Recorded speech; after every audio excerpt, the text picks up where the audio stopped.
Hey you guys, so a ton of you were requesting for me to do a look using the Manny Makeup Geek palette. So that is what I have for you guys today. I tried to mix in a few other products so that it would look a little bit different from all the other tutorials that are already kicking around out there. Alright, let's jump into this. I'm just going to start by applying my Makeup Forever HD foundation stick. I don't want to apply too much of this just because I don't feel like that much coverage today, you know what I mean? And I'm going to go ahead and quickly blend that out with a foundation brush. You can just use any kind of buffing brush for this.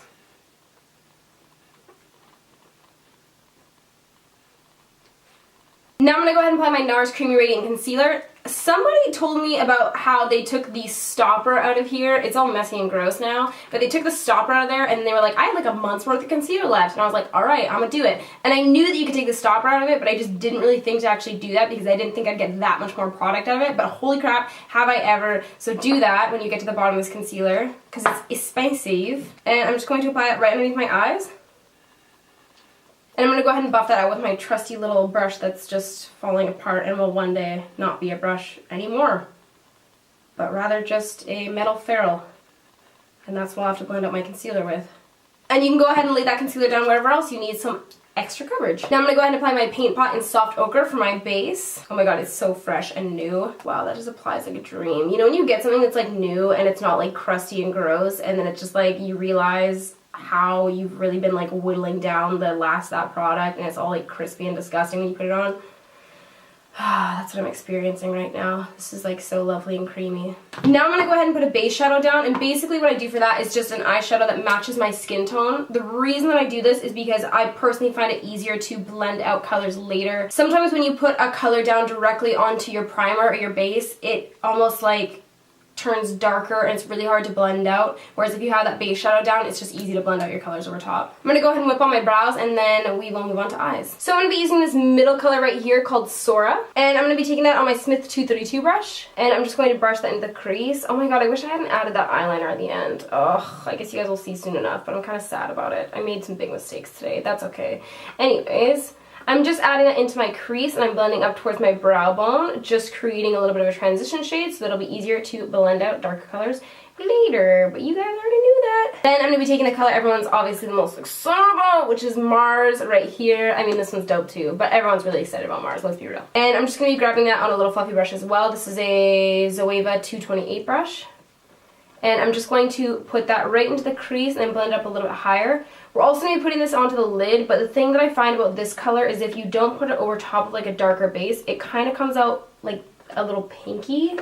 It's not as cranberry-ish as you would, I guess, assume. So I'm putting this down first and then we're going to put it down over a black base, but I just find it easier to kind of get a smoother gradient if you put a bit down in the crease first. And then you can take your first brush again if you need to make that a nice smooth gradient and blend out a little bit more with that first color. Then I'm going to take NYX Black Bean. You can use any black base for this, any kind of cheap black eyeliner that's not going to set quickly. And you just want to apply that across the lid. And I just kind of tap when I get towards the outer rim so that there's not as much product being applied.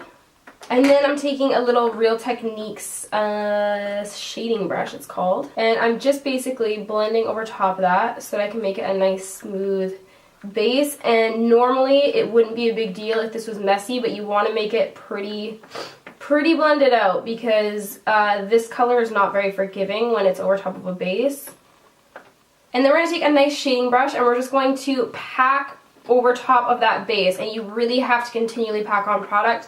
My only beef with this palette is the shade Mars, unfortunately. It's kind of just a little bit too powdery, and I find that it sticks weird to bases because of it. Like, it kind of, I don't know if you guys can see when I'm applying it, but it kind of applies sort of patchy over top of darker bases.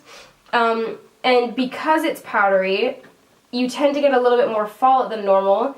And when you go to blend away the fallout afterwards, because obviously I do my foundation first, it blends so pink that it's like really hard to blend away, if that makes sense. So then I'm going to go over and just blend that out a little bit more. Now I'm going to go ahead and apply a sticky base. I'm using maroon from the Ideal Duo from Dose of Colors, but you can really use any kind of sticky base for this. Or you can even wet your brush with like Fix Plus or something like that if you want. And I'm just going to pat that right into the center of the lid. First where we want the most product, and then I'm just kind of tapping towards the outer corners where I want a little bit less. And then I'm going to be using this Makeup Forever Diamond Powder in 91014, I guess. And I'm just tapping that same brush in there that has that kind of sticky base on it. And I'm just tapping right over top. Again, first where we want the most product, and then once you have less glitter on your brush, you can kind of work towards those outer corners. If you tap down on like the corners first, for instance, that's not where you want the glitter, but that's where you're going to get the heaviest deposit of color, so it's going to be like this big chunk of glitter all of a sudden, and then you'll kind of have to do glitter across your entire lid, which, I mean, that's not the worst thing. If I could do this look over, I would have skipped the winged liner, but I'm going to do the winged liner anyway. So I am going to just first apply a little black half wing.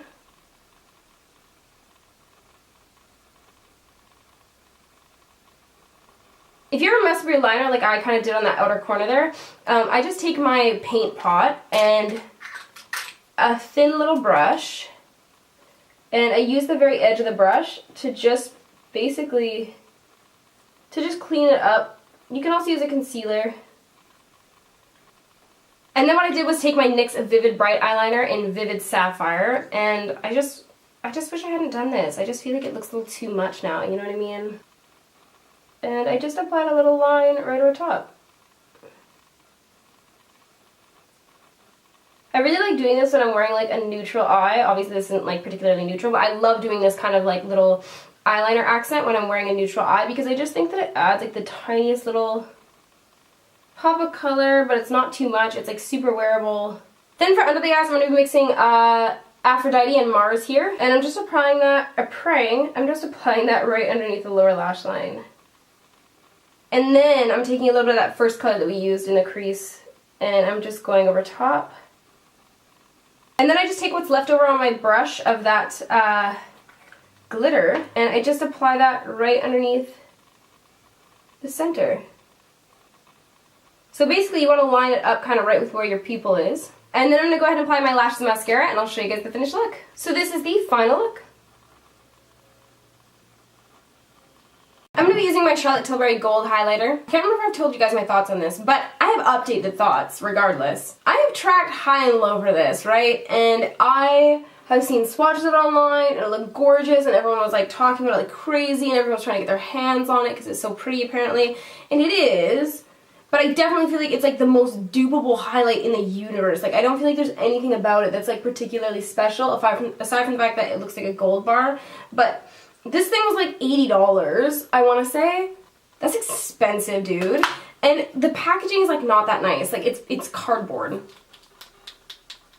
No, I'm so unimpressed.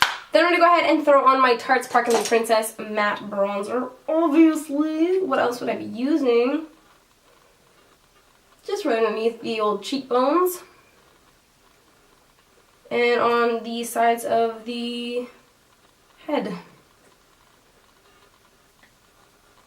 I think I'm going to go ahead and apply this. This is the Stila Stay All Day liquid lipstick in Bocce, I think it's called. Another thing I searched high and low for.